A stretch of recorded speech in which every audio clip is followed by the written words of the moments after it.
I think I want to yell at Margo.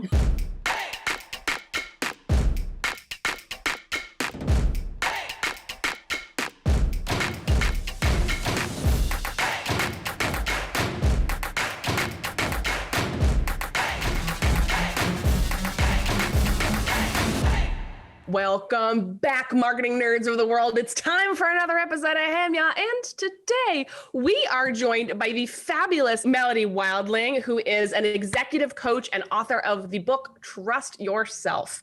And today we want to talk about a little something that's sort of gaining traction as a conversation piece around the internet at the moment, which is this idea of self-censorship, particularly in the context of being a little more introverted, a little more sensitive, but also ambitious, or as Melody puts it, sensitive strivers. So we are so excited to chat today. By the way, Melody and Margo are IRL friends, so we're really excited to dig in with you today, Mel. But before we get down to it, first of all, Mel, welcome to the show. How you doing today?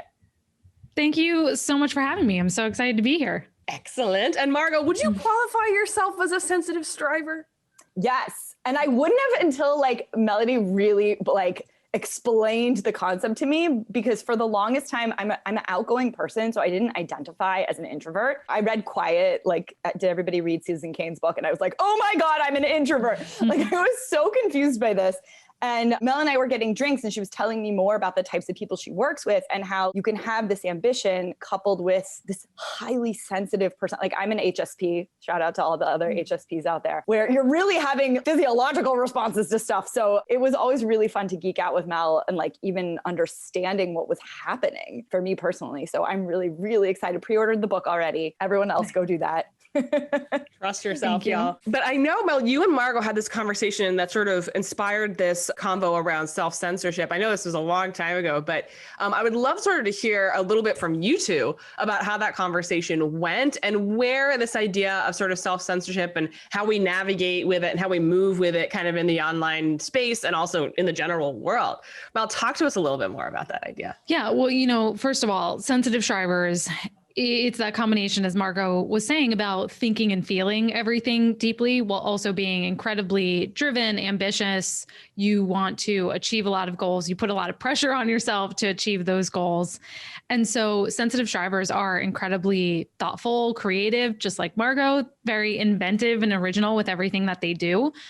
But they can overthink situations. So all of those strengths can also be our Achilles heel. So overthinking, worrying about what other people think and their perceptions, getting stuck in impostor syndrome. Am I an expert enough? Who am I to say this?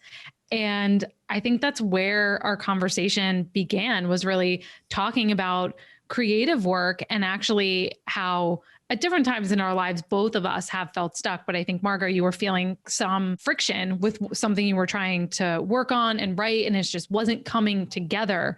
And as we peeled away the layers of the onion, it was that you were trying to fit into a box or write in a way what you thought you should be rather than what you really wanted to say.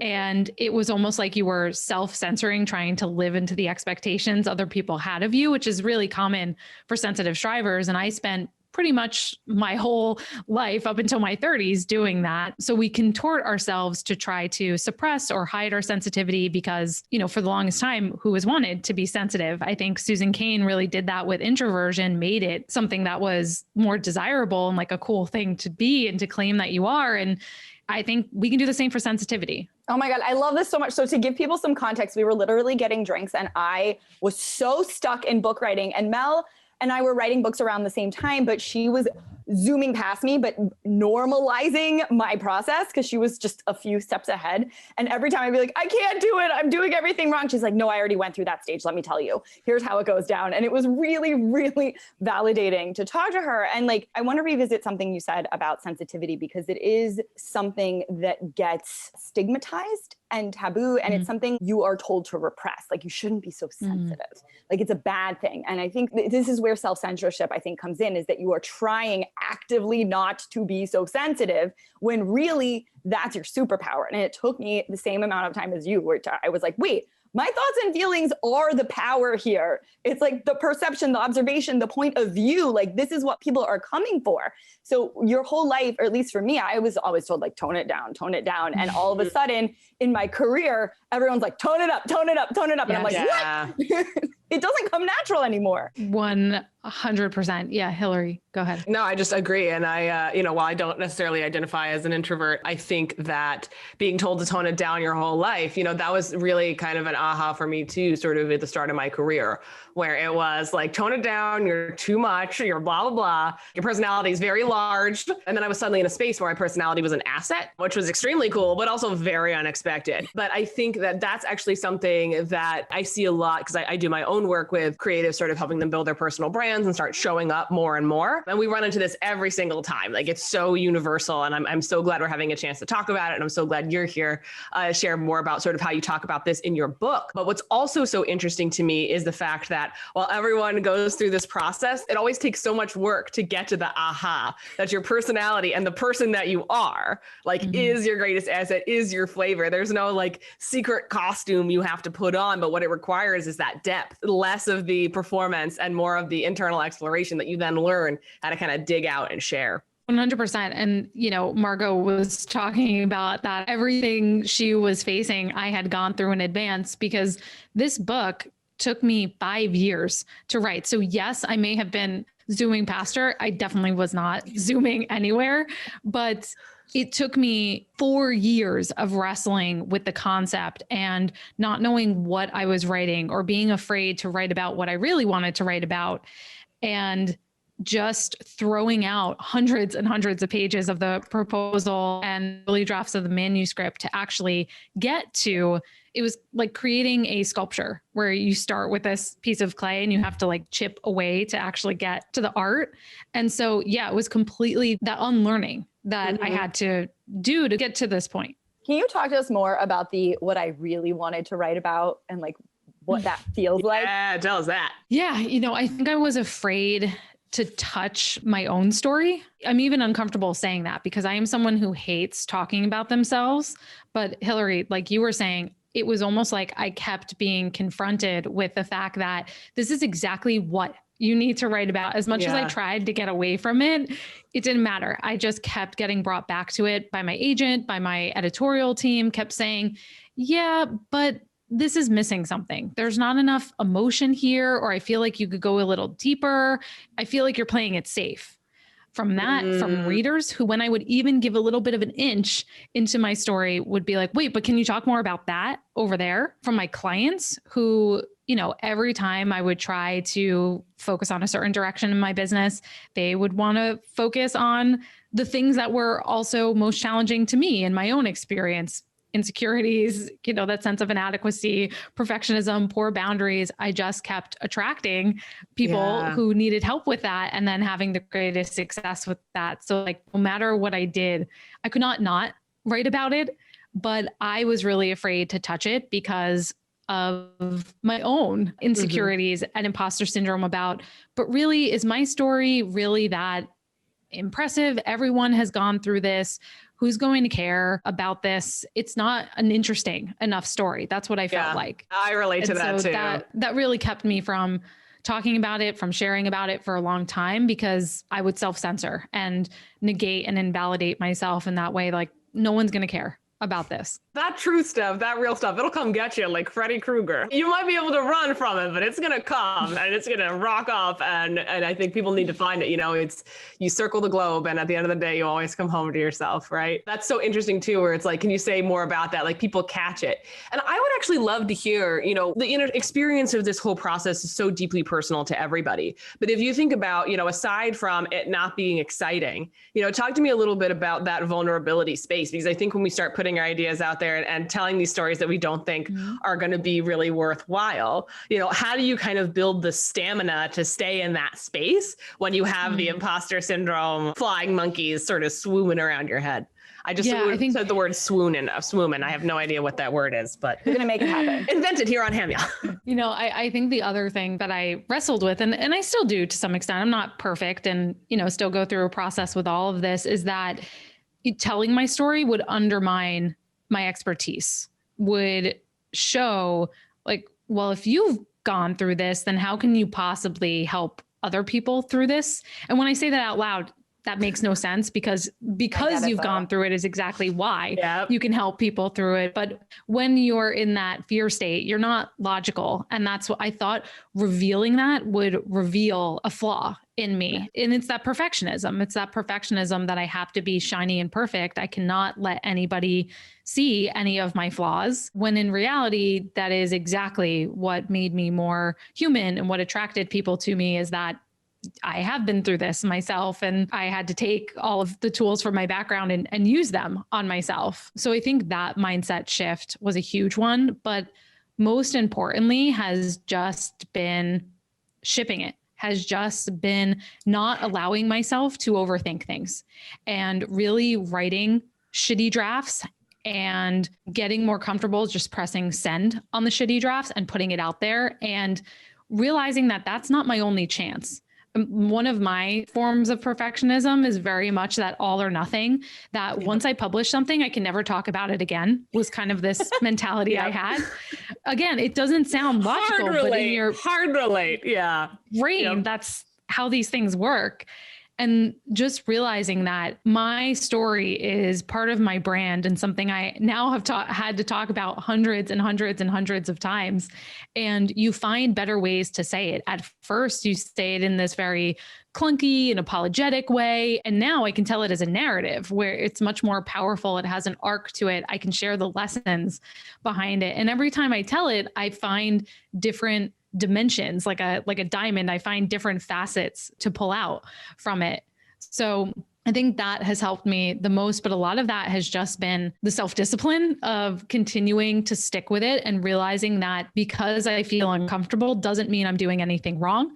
In fact, it means I'm doing something right, because I'm going into that conditioning. I'm undoing that, and that's going to be an uncomfortable process. So I think also that I'm someone who, because I am so emotional, I have the tendency to believe my emotions, that everything I feel is automatically true. And that's not the case. Okay, well, you can't just hint at the story, Mel, and then not tell us the story. What's the story? Well, the story is all my life, I was someone who, like Margo was saying, I think I've realized my whole life I was more sensitive, and that I was more affected by everything going on around me. When I was a kid, do either of you remember Andre the Seal, the movie Andre the Seal? Oh, I can see the no one in my mind's eye, but I don't think I've ever seen the movie. Oh my gosh. It's about this little girl who befriends a seal, and the seal lives with her, and it's this whole thing. But then anyway, at the end, Andre goes back out to sea and she doesn't see him again. Oh. And I was inconsolable about this for weeks. And even to this day in my family, it's a joke that my parents can say Andre and I'll just start crying. So that's the backdrop here. But I didn't have words for it then. Of course, people would say like, oh, you're so sensitive. But I didn't realize I was highly sensitive. And so all my life, I kind of tried to hide that. I tried to push it away. I wanted to be accepted, and I only wanted for people to see the parts of me that I thought they would like. And that was not a part of me that I thought they would like. But then the high achieving side of me also led me to be that, A+, gold star, good girl, get all the A+, go to a good school, get a good job, do everything right. And that is the equation for happiness. And so I had done that, graduated with my master's from Columbia, and I wanted to be a therapist. My background is in social work, and listened to the well-meaning people around me right after the recession who said, you can't make money doing that. Why don't you do something that's more stable, like technology or healthcare or something like that? So that's what I did. I listened to them and not to myself, and found myself very early on in my career. I hit a very severe burnout to the point where I almost killed myself. I had heart palpitations, my hair was falling out. And the story I tell in the book is of kind of a snapshot of that moment where I ditched one of my best friend's wedding weekends to work because I was so consumed with work addiction, with just wanting to be the best and really criticizing myself. How could you be lazy and take a whole weekend off and all of that, that I pulled out of a wedding weekend, a once in a lifetime moment, and sat, in a cold Starbucks in Manhattan to work all weekend. And that was the moment to me that something is wrong. Something is not right here. And so that was my story of really kind of waking up to how much my unbalanced ambition had taken out of my life, but also just on how unbalanced my sensitivity was, because I was so anxious and stressed and depleted and people pleasing all over the place, had no boundaries. So that was the wake up moment for me. I feel like we've had these conversations, very similar ones on the show, about our similar moments of burnout. And we forget which episode, but you'll find it.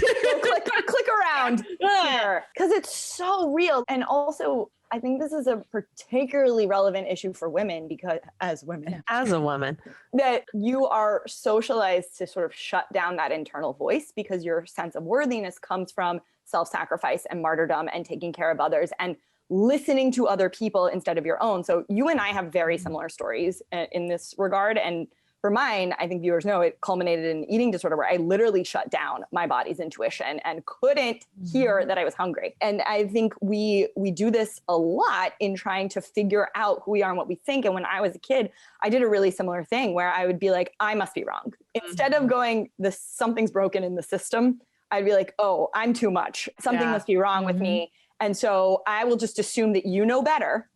And I'm just going to shut down my internal guidance system and do what you tell me. It's not something I did consciously. I don't think anyone really does that on purpose, but you start to make these errors of attribution and then follow that. And then you wake up later down the line with all these physical symptoms or a life that you didn't sign up for. I mean, that's the thing that I think is so unique to sensitive strivers too, is that they find themselves high achieving and in positions where everything is supposed to be good. And you're like, something doesn't add up here. I have checked the boxes. I have gotten the A's. Where is the happiness coins? Where are they?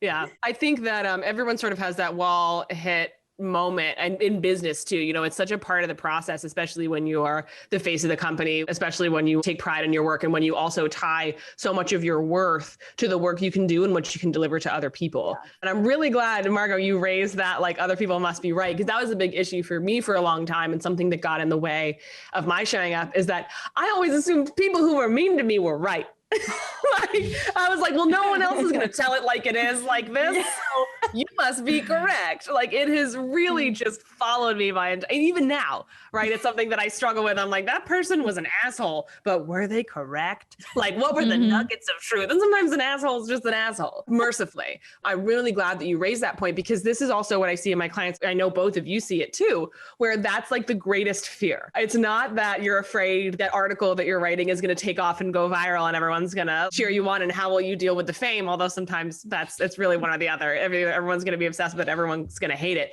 But right now, especially, it's like, well, if I post this, am I going to get canceled? Are people going to get mad? And it's like, I have to tell you, your audience is 30 people on your email list. Chances are you're going to be fine. And actually, that is a blessing to have a small audience to kind of build that resilience. I'm really glad that you're sort of having this conversation around trusting yourself as well, because Margo and I've talked about this on the show around imposter syndrome, where the only way out is through. And so often, you know, I'm sure in the work that you do, that's really the only answer, which is the answer nobody wants. Exactly. Well, exactly. No one wants to do the difficult thing. In the book, I actually have an entire chapter about getting better at doing hard things. Yeah. Because as sensitive strivers, you know, we've internalized that message that we're fragile, that we're weak, that I can't take on too much because I can't handle it.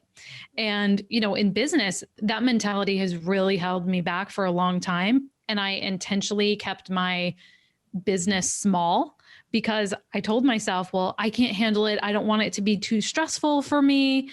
Not realizing that, hey, wait, I also have this striver side, and I have a tremendous capacity for, like you were saying, sometimes our greatest fear is the fear of being successful. Yeah. So I've really had to challenge that lately and question some of that. And so, yeah, in the book, there's a whole chapter about getting more comfortable, taking risks, and even doing it in different parts of your life. Taking risks in your professional life translates over to your professional life, but it's giving yourself the exposure, because the only way you build that capacity is through repetition. I think a lot of people think that I'll just take a training or a webinar, or you know, I'll find some magic pill that will bestow me with that confidence, rather than realizing it's something that's earned in a capacity, like a well you have to dig. Yes. Oh my God. I love this. And I think it really ties well into why Hillary and I are staunchly against cancel culture, because I think if you are thinking in public, you are going to iterate on those thoughts.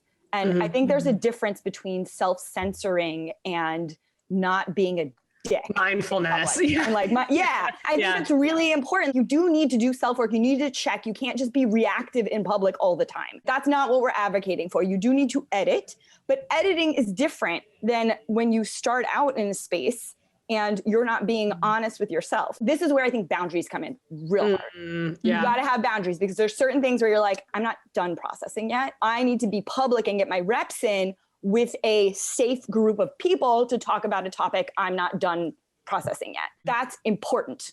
Leave that shit in the oven, y'all. Yeah. Leave it in the oven for a few. Think of it like chocolate chip cookies. You pull them out too soon, you're like, what happened? Text your Hillary. Because that's the thing. There's a difference between your friends and your audience. And I think that we blur this line. And when we want to make our audience our friends, we start to get confused about our position as a leader and as authority and as an expert. And that's when we start self-censoring, because we're like, well, they must think all these things of me. And so I must be this very important.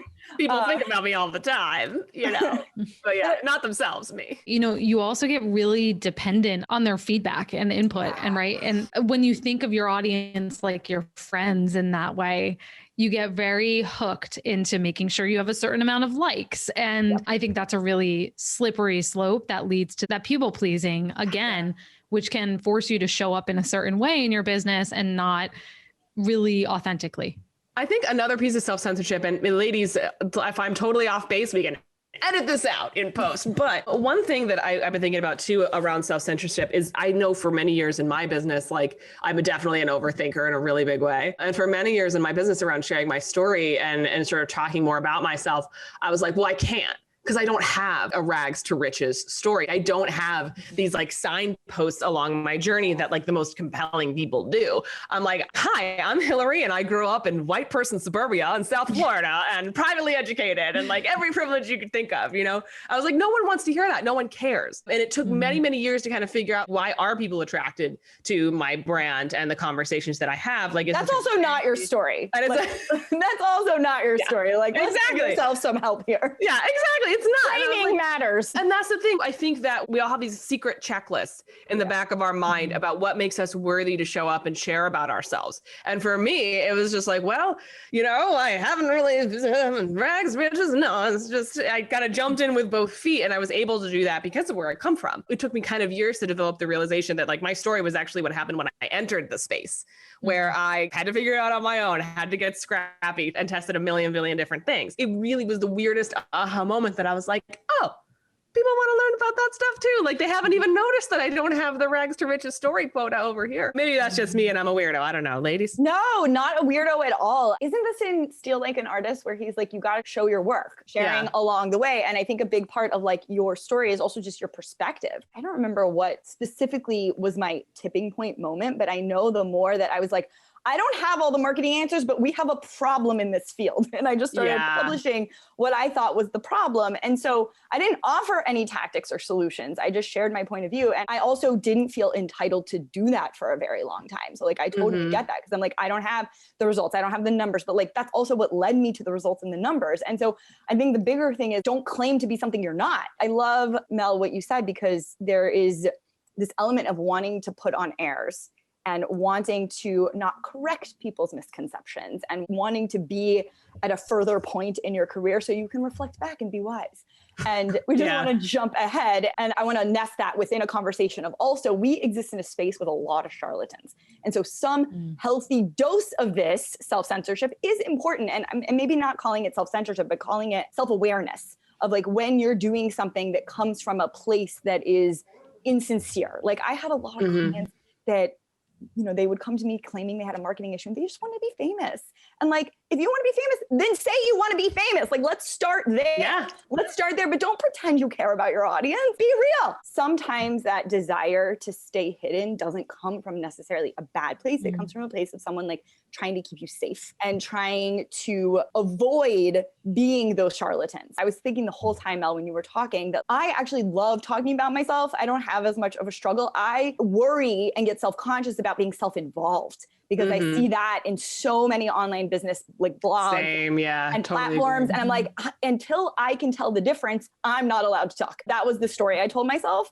But really, it was those reps. It was having to post stuff that was really self-involved and then watching how people respond to be like, oh, that's what that sounds like. That's about me. Yeah. I got it. Sorry. Oh, sorry, guys. That's annoying. And like what you said, Hill, the only way out is through. There was no way avoiding it. I had to be super self-involved to go, that is not a pleasant thing to read. I get it. Yep. Yep. I understand. The lack of stories and the lack of trying to figure this out. There are folks out there, guys, by the way, who will tell you to exaggerate an event in your life. I've heard about people, like I got into a fender bender and like some coach is like, now it's almost a deadly accident. And it's just, you don't have to do that either. Yeah. This is about what's real. That. No lying. What you're talking about, like in my terms, in my psych brain, is boundaries and discernment, right? It's that process of discernment, of listening to your own voice, of figuring out your own internal boundaries of what's comfortable for me, what's in integrity, what's not. And sometimes the only way you figure that out is by testing the waters and pressure testing certain situations. And so again, it's just, you have to take the action to get the information. You can't just expect to sit there and intellectualize this, which I think as all fellow overthinkers, we think just like, well, let me figure out a strategy and I need to reflect on this more and let me observe. And that's gotta just marinate. Noodle. Strategize, digest. optimize. 3 years later, like it's still digesting. It's like, yeah, I guess so. But I would love to hear about some of the sort of, I don't know if we want to call them tips or steps or, you know, mental sort of strategies that you kind of tend to offer your clients and anything that's in your book. Because we know we have a lot of overthinkers watching this show, a lot of perfectionists, a lot of sensitive strivers. We see y'all. So I would love just to hear, you know, what are some sort of pieces that you can offer to our audience that you offer maybe again through your book or in your client work to help people sort of practice this self-trust? Yeah. You know, first let me say that I love that there are sensitive strivers in this audience because we are the one with the bullshit detectors, right? Yes. We are the ones who have that heightened sense of being able to pick up on, put pieces together. So I think we are the bullshit detectors in the industry, which is amazing and a great service. One of my favorite techniques, and one my clients love too, it may seem a little silly, but it's really powerful if you dig behind it, is naming the inner critic. My favorite things. Yeah, it's very simple. Just giving your inner critic a name. Yeah, I have one client who calls his Darth Vader, and he has a Darth Vader Lego figure that sits on his desk. And every time his inner critic starts acting up, he's just like, not today, Darth. And it's really helpful to unfuse you from those negative thoughts, to see them as just a passing state, to give you that moment of pause to decide, is this what I want to think right now? Or do I want to take a different path? So that's one of my favorites. Ooh, Mel, and even recognizing that it's a thought. I think that in and of itself is so huge. Cause like how many of us are just like, no, this is just the truth. This is how the world works. 100%. Another one similar to that is called the think technique, which is another way, like a little checklist to run your brain through to really see if a thought is helpful to you. And think stands for, is it true? Is it helpful? Is it inspiring? Is it, TH, true, helpful, inspiring, necessary, kind. Ooh. So really running your thoughts through that sort of rubric can be a really helpful checkpoint. Mine are none. Of None of those. No? None of those. None of the above? Margo's inner critic's name is asshole. Yeah, exactly. Does yours have a name, Margo? An inner critic? I call it the gaslighter. I have different ones. So I've done this as well. I can attest it's really powerful. I do this when I used to coach, and I'd call it name the voices. I have different ones come up for different things. So like sometimes it's the Twitter troll. Sometimes it's like the old English teacher. Sometimes it's like my dad, you know, like it's all these different, an old client. They're different voices, all of which are fabricated in my mind and made worse. But yeah, I try and name them and try and figure out like which one's which. I don't just get one. There's a whole smorgasbord in there. Variety, There we go. spice of life. Yes, ma'am. Absolutely. You know, one I think is helpful for the business owners who are listening, that's been really instructive for me in my business, is looking for the emotion of resentment and using that as a signal that that is a place where you need to set stronger boundaries. Oh, Yeah. Learn this one the hard way. but that signal of resentment is usually a sign that you've let a situation go on way too long without addressing it, but that it's within your power to change. I'm gonna Take a moment. Yeah, exactly. I'm gonna be working on these. I'm like, what is my inner critic's name? Originally, I was like Vanessa, but I also work with some people called Vanessa. So I'm like, sorry, Vanessa. I love y'all. Vanessa is plural. But anyway, yeah, I love these tips because I think also the process of showing up and building these businesses and creating this content and being who you want to be in the world, like it is a practice. It's not some one and done. So you need these tools kind of along your road to make sure you stay on the path, that things stay clear, and that you're also, taking care of yourself and supporting yourself. So I love these. I love that. I love saying it's a practice. That's perfect. Mel, to that end, before we wrap up, I'm curious if you had moments where you felt like you overshared or you had horrible vulnerability hangover. What was that process like? Oh man, I feel that way with the whole book. I have an anticipatory hangover here.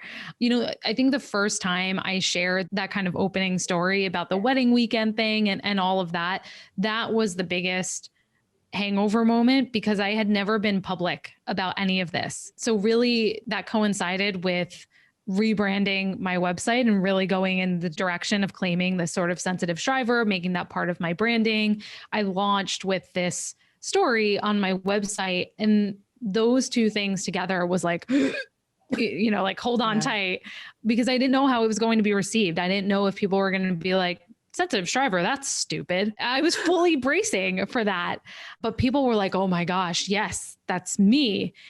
And so I think that was the biggest moment, that whole rebrand and really putting the story out there for the first time and showing that dark side that I have.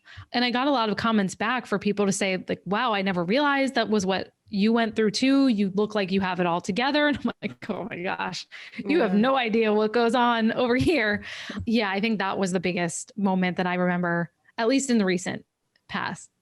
Have you had a overshare rebound story? Have I? Oh, geez. Yesterday, in general, I have vulnerability hangovers after one-to-one conversations where I'm like, I've said too much. But I think for me, the vulnerability hangover tends to it's slow, right? Because it's not till years later looking back, I'm like, ooh, maybe not that one. Actually, not hilariously, I guess, but I have deleted posts from the back. I remember I wrote this blog post. It may still be online somewhere. Don't go looking for it, everybody. But it's called What It Takes, which was about my experience hitting a physical wall. For me, I was laying down on my living room carpet feeling like I was going to throw up just because I was so stressed out, but I had so much to do. I was literally laying prostrate being like, okay, I will lay here for 10 minutes. And then after that, I will magically have the energy to figure out and finish all the things. Let me just lie here.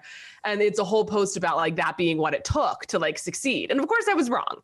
You don't have to fry yourself and get yourself to the point of physical illness in order to achieve the things you achieve. But I remember writing it at the time being like, I'm being so honest right now. And then looking back at it, I was like, oh my God, people read that. People with eyes. Oh, God forbid anyone internalized that. For me, it was more of a concern that someone saw me and be like, well, I should be working that hard. For me, it's about what is the impact I'm making? And by sharing this, am I giving someone permission to do something that's not good for them? And I think that's where the hangover comes through for me, and where the concern and why I've become so much more responsible over the years about what I share, because transparency is a brand value of mine. It's why we do this. I talk about it in all of my work. I'm very honest. As Margo says, it's really about sharing your work as you go. The vulnerability hangover, because I tend to move and I don't look back at much, but it's when I realized that those moments, those ahas that I was having, that I was sharing as I went, were the wrong ahas.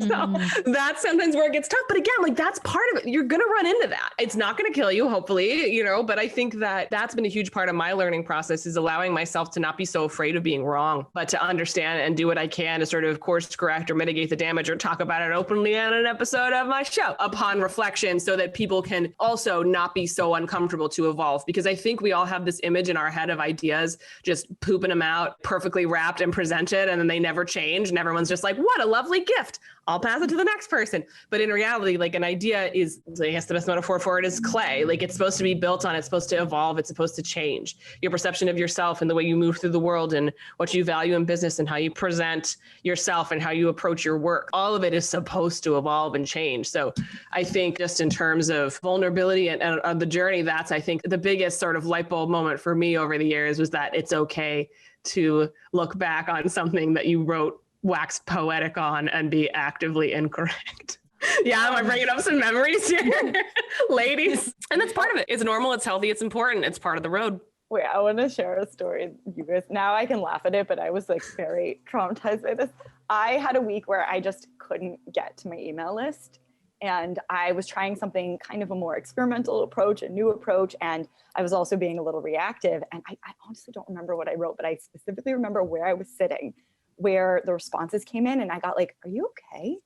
Like, is everything okay? And I was like, what did I reveal? Like, I was just so paranoid. I was like, did I say something wrong? Like, why are they thinking that? And like, I didn't feel good about it at all because I was like, I don't want my audience to feel like they need to take care of me. Yes, or the like, sensitive striver's greatest fear. Oh no, they see that was wrong. Like, I didn't want to be seen in that level. And like that, again, I think to Melody's point, having boundaries and discernment are really important. So I have learned since that I can write stuff, but what I publish is stuff that's already been processed. Yeah. Like sometimes writing is part of my processing, but then that stays in Evernote or in my journal. So you can't hack it. And then like what gets out is edited. It is specifically chosen to be a certain, and even that will get better. Like even that might lack some self-awareness, but we're getting there because that is, you turn pro, right? You turn pro, you take your work seriously, you take your story seriously, and you start to understand what you're sharing because you need to get it off your chest and what you're sharing because it's actually beneficial to someone else. And that dance between the two is the journey, trying to find what is both interesting to you and relevant to someone else. We could talk to you for like 30 more hours. I also feel like I just need to sit in your chair. Have you asked me questions? I'm so excited for your book, y'all. I have seen the work that has gone into this. I know how good Mel is. All right. Look at that. That is a sight to behold. Yes. Beautiful. I want to also just compliment my friend here. I have a background in mental health, so does Mel, and there are a lot of people in this space who are full of shit or who push bad information or don't do their own work. Mel is just not one of them. You have so much integrity. You've put so much work into what you put out, put so much thought into the things that you do and what you share and who it's for. And so I am so thrilled that this book is going to be out into the world. I hope everyone gets this, reads it, puts their hands on it. I think it could solve so many problems. Only if for you're a lot of us. Lick it a little bit, but only if you're vaccinated. The conversation about boundaries, on self-censoring, on putting your work out there, on the iterations that are required, on being honest with yourself about who you are and what you want and accepting who you are. It's just so big. So I invite everyone here to trust themselves, learn to do it. It's not something you can do overnight. All right. So as we close out, Mel Hill, any closing thoughts that you want to share that we didn't go over? I just want to reiterate the only way out is through. Melody, if you have one takeaway, one tip, if people know nothing else, what do you want them to know about your work, about what they can do? What do you want our folks to take away? Confidence is not a prerequisite for success. It's a byproduct of it. Yes. Boom, drop the mic. Hell yes, absolutely agree. Also, where can people find you? You can find me at my website, melodywilding.com. Everything about the book is there. It's available anywhere books are sold, ebook, audiobook, whatever you want. I narrate the audiobook, which is a really cool experience. So yeah, pick it up. I think you'll enjoy it. Buy Mel's book and let us know what you thought. All right, so do it. Oh, yes, I love that. I just love that cover. It's a sight to behold. I do too. All right, so y'all, we want to hear from you. When have you been self-censoring? What did you learn from the experience? Have you overshared? Have you undershared? When did you learn and how did you learn to trust yourself? Tell us in the comments below. And as always, if you like this episode, please like it below, subscribe to our channel, and share it with your friends. This is an important one. As always, I am Margo Aaron. I'm Hillary Weiss. And this is... I'm Melody Wilding.